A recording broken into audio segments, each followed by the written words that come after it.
for university students and faculty at FIU particularly.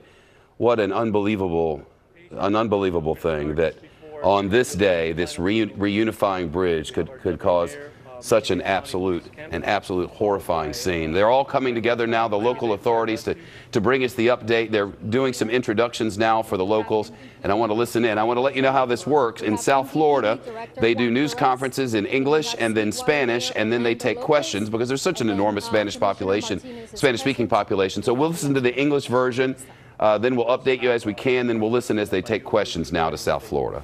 Okay, so with that being said, Deputy Mayor Kemp, please hold your questions to the end. Good afternoon. Obviously, we have a terrible tragedy here today. With this bridge collapse, we have multiple fire rescue units on the scene. We have our urban search and rescue technicians on the scene. We have our technical rescue technicians on the scene. We also have live search dogs working the pile right now. We have all of the heavy equipment we might need. We have as many as 4 cranes and crane operators. So we're in a full search and rescue mode, and we'll give you more information as it becomes available. We have multiple victims. The number hasn't been determined yet. The final number hasn't been determined yet, and we'll give you more information on that. And Fire Rescue is going to follow me with some more details. Thank you. Also, one last statement. I've been in constant contact with Mayor Jimenez by phone. He's watching the live feed, so he's abreast of what's going on, and he's giving directions as he sees fit. Thank you. Good afternoon. Paul Estopiñán, Division Chief, Miami-Dade Fire Rescue. At approximately 1:30 this afternoon, we received a call for a collapsed bridge. Our units responded to find 8 trapped vehicles under the bridge. At this time, we've transported 8 victims to hospitals. We have over 100 firefighters, technically trained TRT, Technical Rescue Specialists, and our Urban Search and Rescue team working on the area on the bridge to try to find viable victims. Thank you. Can you speak in Spanish, please? We'll do Spanish We'll do at the end. I said earlier we were hoping that the eyewitness account was wrong, or that there weren't that many vehicles there, and sure enough, 8. Here, let's listen more English. This afternoon, the Fort Ave Patrol was notified of a bridge collapse at this location, Southwest 8th Street and 109th Avenue. As our units arrived, along with Miami-Dade Police and Fire, we observed several vehicles that were involved as a result of the collapse. At that time, it shifted to a search and rescue effort. What we are asking the public to do is to please assist us by avoiding the area of Southwest 8th Street between Southwest 107th Avenue and Southwest 117th Avenue indefinitely as this process goes on. Thank you. Good afternoon. My name is Juan Perez.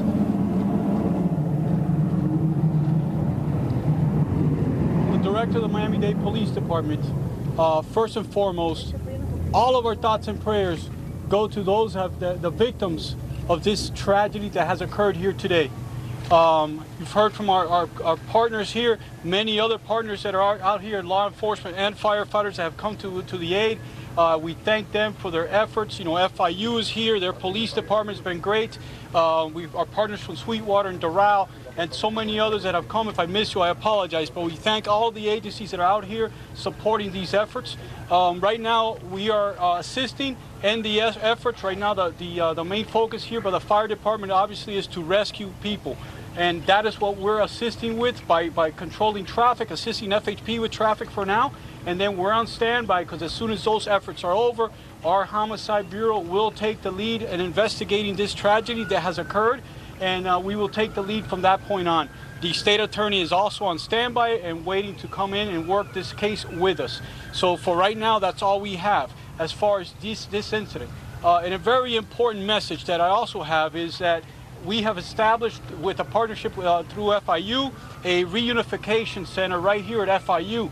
If you want more information on that, you can contact 305-348-3481. That is the number that has been established for family members that are concerned that maybe their family members or friends are victimized by this incident. If you call that number, we will help you out.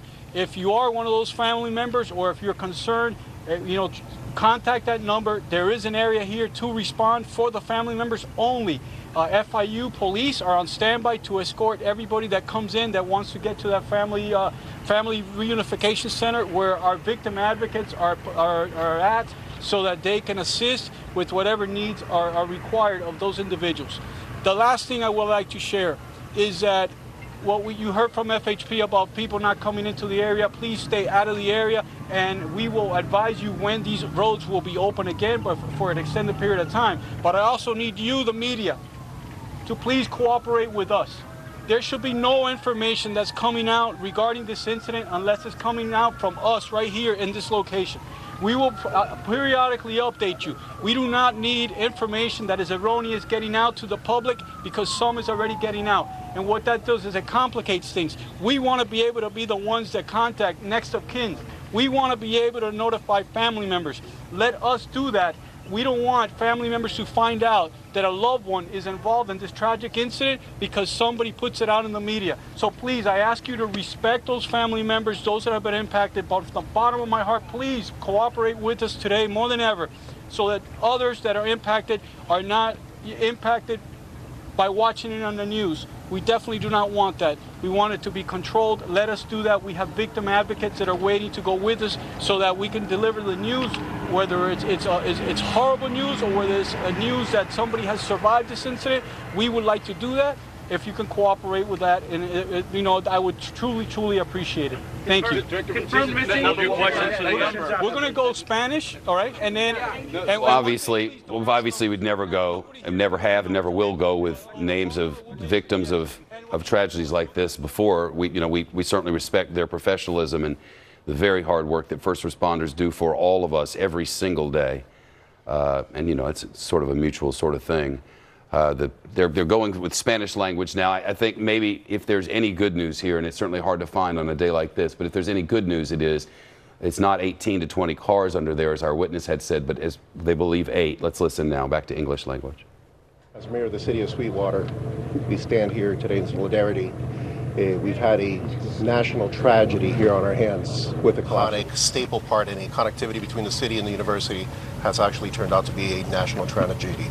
Our hearts are here, extended out to the victims that were actually able to be transported away, as well as those that may not be walking away from the scene.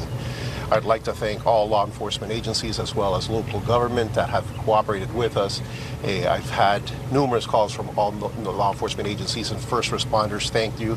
Those are the true heroes here, trying to save and search for all the victims that could still be trapped under the bridge.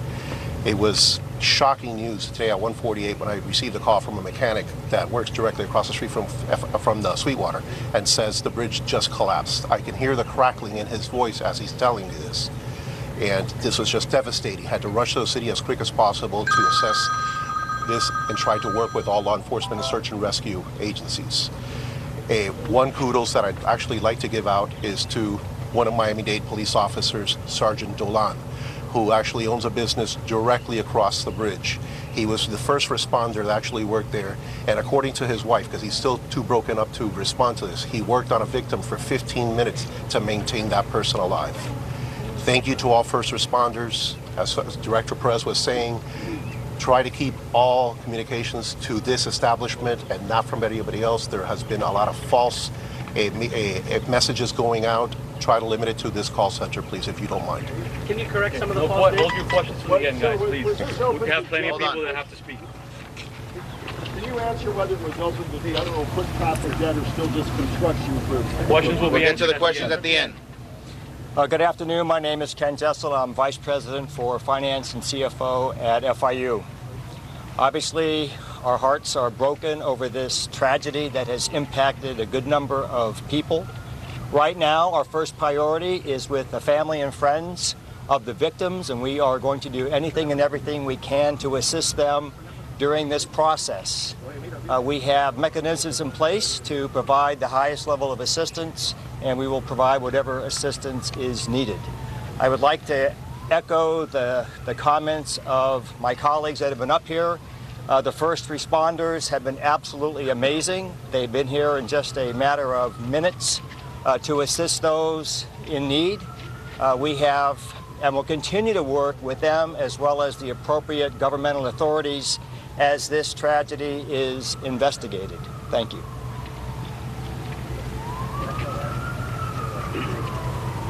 Spanish. Spanish.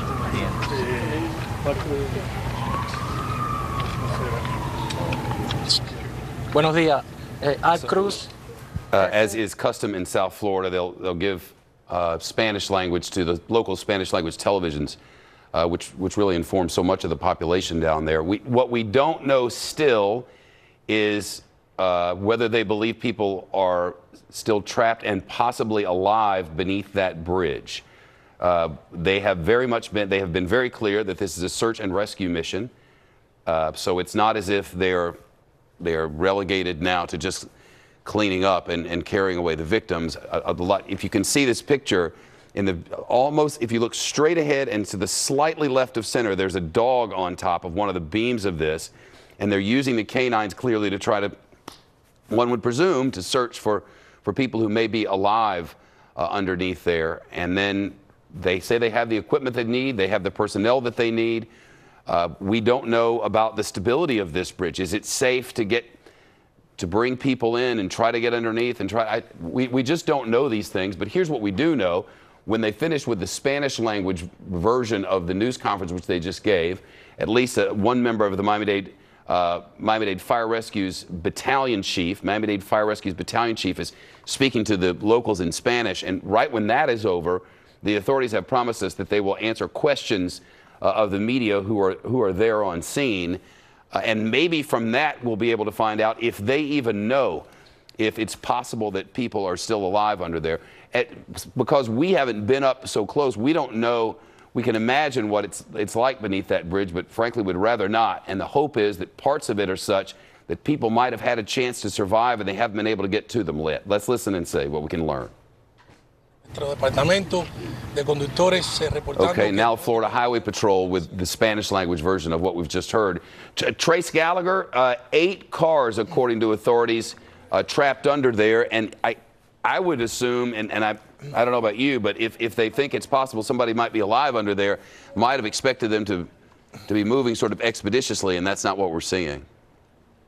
Yeah, and I'll tell you, Shep, it's a good thing. I listened to your witness interview when he was saying, 16, 18 cars under there, and we kind of counted the lanes like you did and said, no, it really can't be that many because they'd be on opposite sides of the road. As for the dog you just saw there, it kind of goes back to what we saw many years ago in 2007 in Minneapolis. Remember when they were going in and they were looking for people inside there? That was when they killed, 7 people were killed in that, 145 were injured in that Minneapolis bridge collapse. And the first thing they wanted to do was to send these dogs in there who are very good at detecting signs of life. So these dogs will go in there, and even if you can't hear anybody who might be trapped in a car, that person could be unconscious but could still be alive, and the dogs will go in there and be able to give an indication as to whether somebody is in there alive or not because of the way they smell. The other thing they will tell you, Shep, is that because of the way this thing is teetering, you go on these engineering blogs and you read about what's happening here, and the engineers are all worried about, well, if you lift up the left side of that bridge that's collapsed,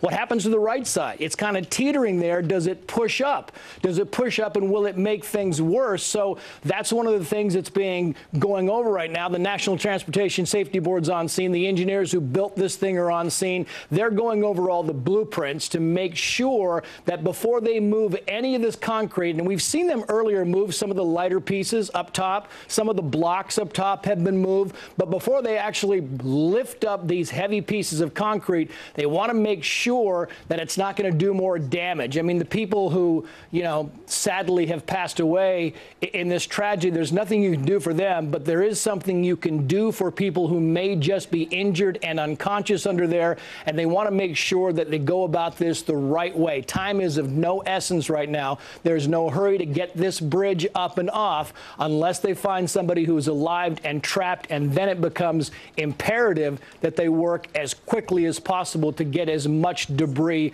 off of them as they possibly can. Shep. Trace Gallagher, thank you. We're still monitoring the news conference. As I mentioned, always in South Florida at major scenes, they give you the tick-tock of what's happened in English, and then they give you the tick-tock of what's happened in Spanish, and then they answer questions from the media. So we're waiting for that third part.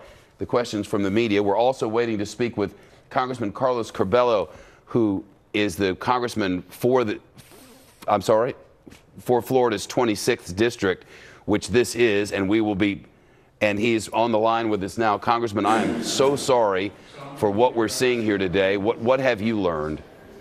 Shepard, good afternoon from the Capitol, where I'm still in shock after learning this news earlier today. I'm blessed to represent Florida International University. FIU is a happy place. It's where people from all over the world, and of course, many people from our own community go to learn, to grow, to debate ideas. And for this to happen there, a new project that was actually designed to help save lives because students have to cross that busy street and have had to for many years.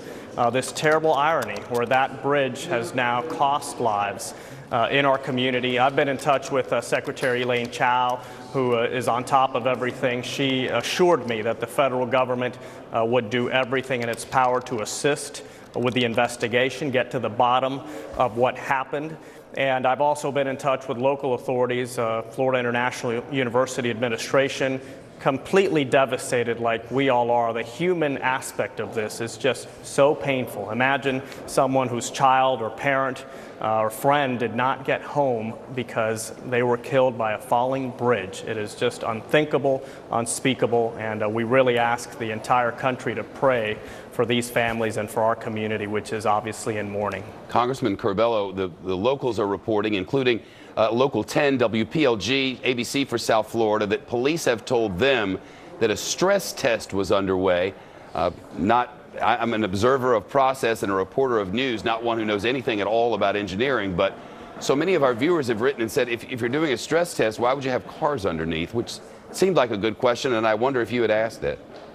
Well, yes, the Secretary and I started having a conversation about what may have happened. Obviously, it's too early to say with absolute certainty, but clearly this was a new bridge, not an old bridge. There was some testing taking place, and it is a very good question that must be answered why more precautions weren't taken before conducting this type of stress test, if indeed that was the case.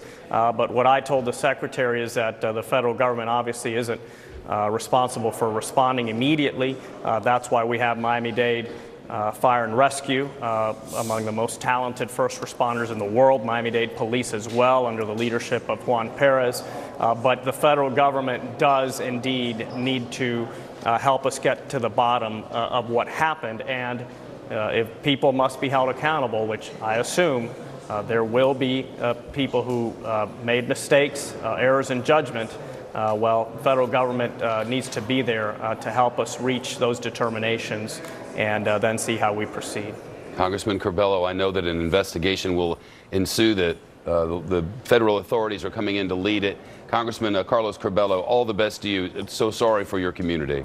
Thank you, Shepard. I appreciate it. Leonette Sato with us now. She owns a restaurant near the bridge. Leonette, I understand you heard it and went running. Tell us what happened. Yes, we have the restaurant right here, right by the side of the bridge.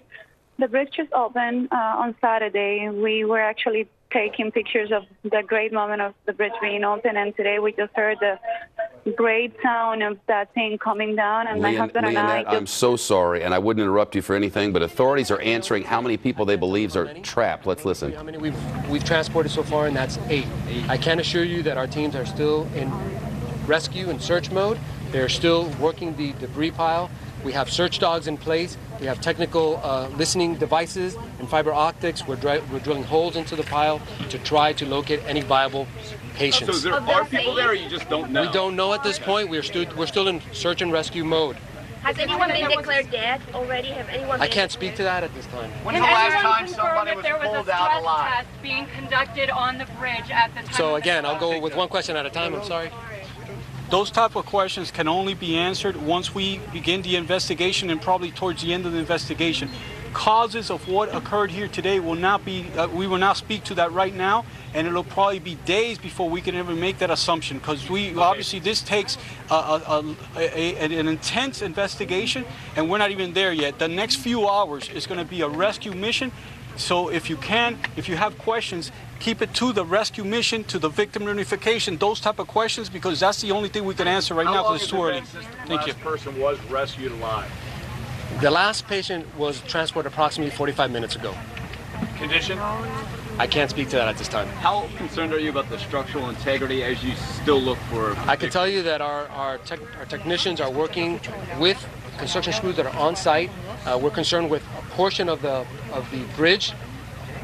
They are working the north side of the bridge with dogs and personnel, and we're actively trying to stabilize areas to continue the search. So are you concerned about that part that's leaning 30 degrees into the road? Is that the part that you're... That's correct. Okay. Did the audio listening devices help you guys locate anybody? I can't speak to that at this moment because the teams were entering the bridge area, the debris field, the hot zone, while I was walking over here. So I can't give you an update on that yet. The timeline from now on through the rest of the evening, what's going to be happening? So obviously you want people to stay out of the area, but can you walk us through the process from here on in? I can tell you that there's going to be a long incident. We're going to have rescuers here probably through the night, if not longer. The focus at this point is going to remain on search and rescue. We have over 100 technicians here working in this area that have many years of experience working on collapsed with concrete. So you can expect the heavy equipment moving certain areas of the bridge little by little, creating safe zones that they can continue their search. I'm sorry, I heard so many. I can't speak to how many victims in the car. We're still continuing our search. But there's 3 people in every car. I can't speak to that. We can only see 8 from the exterior of the bridge, of the collapsed area. We're working our way into the pile, trying to create holes that we can actually physically see. What type of information did you get from the construction site manager about who was working where, who was on the bridge? What did they tell you? The only thing I can speak to is that we did get reports that there were workers on the bridge. When our units arrived, they did have some surface rescues that they facilitated, plus 2 victims that they were able to cut out and extricate from the debris. That was part of the 8 that I mentioned earlier. Por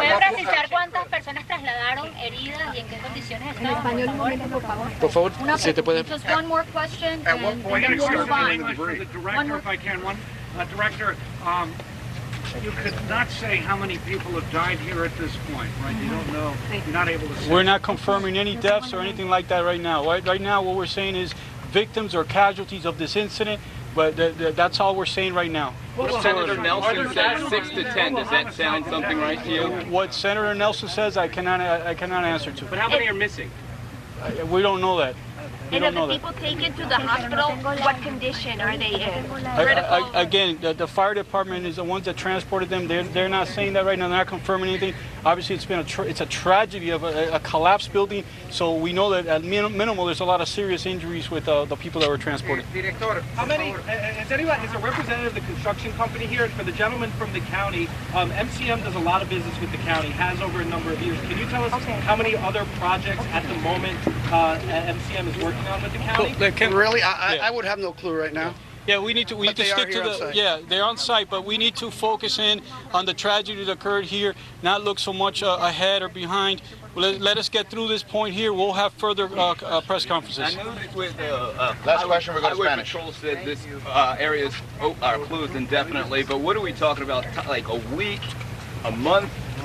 That's indeterminable at this time, but it's obvious, as I stated earlier, for the public to avoid traveling on Southwest 8th Street between 107th Avenue and 117th Avenue indefinitely. This is going to be a long, arduous process.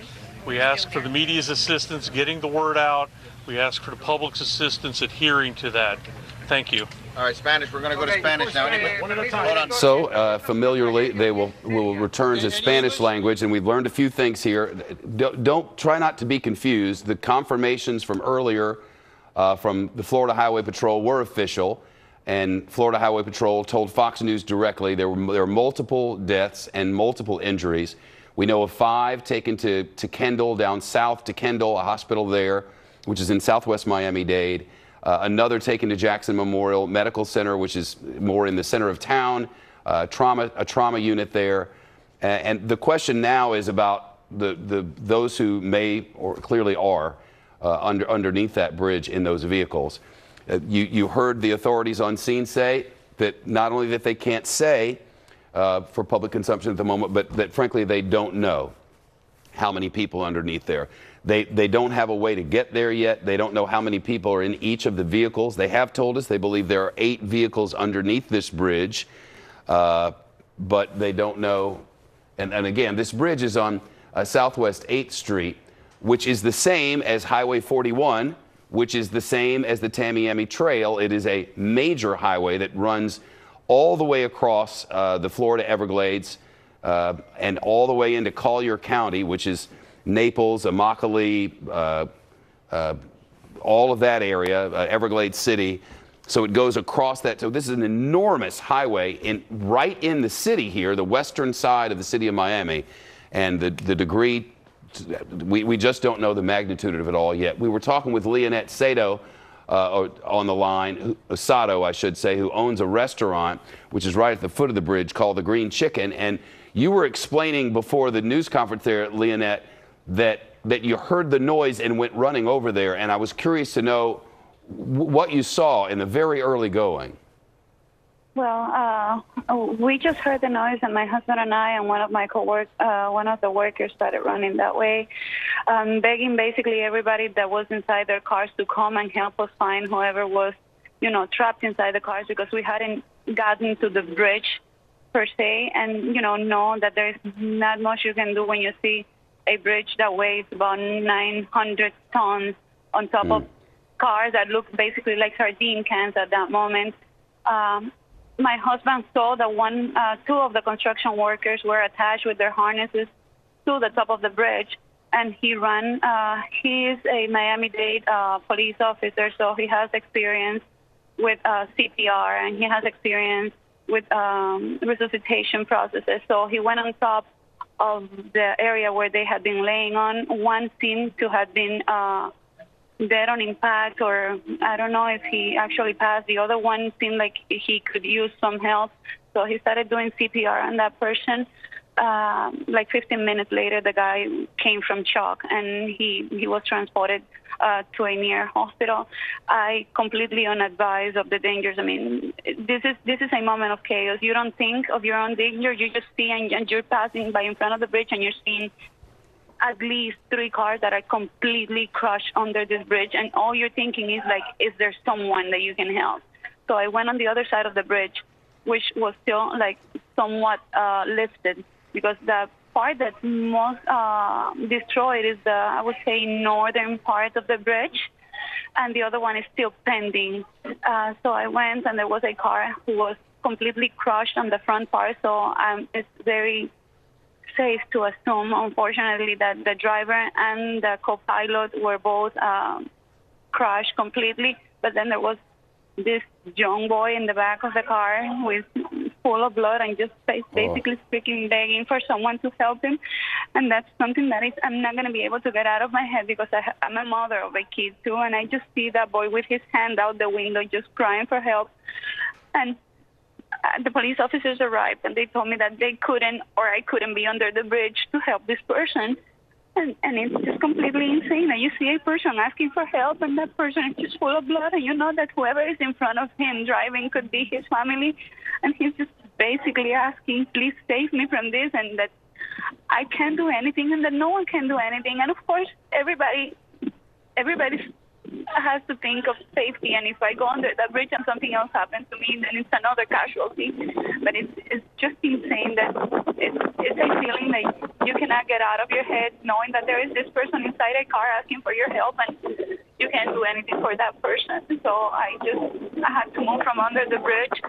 I do not believe that any of the cars that were actually under the bridge would have any survivors. I don't see how that can happen. Those cars, if you see them from in front of you, you just see that it's basically like getting a Coca-Cola can and throwing a 57-pound rock on top of that Coca-Cola can until it becomes nothing. And that's exactly what you could see in those cars. Those cars became nothing, and it's a feeling of being just powerless, and it's a feeling of not knowing what's going to happen to whoever is maybe on the other car. I was on the east-north side of the bridge, and I was able to go across to the south west part of the bridge, but for 2 seconds basically, because they told me that if I would stay on that end, I would not be able to cross back to my side. And of course, I needed to be back on this area where I have, you know, everything. And Leonette Sato, just hearing your story, my heart bleeds for you, and I know there are people across America thinking the exact same thing at this moment. You just never know on a given day where you will find yourself. And today, Leonette Sato found herself standing beside that bridge with a little boy in the back seat, wanting to give aid and unable to do so. Unspeakable tragedies we witness. And today, another one in South Florida, the west side of Miami-Dade County, the extent of which we do not know, even at this moment.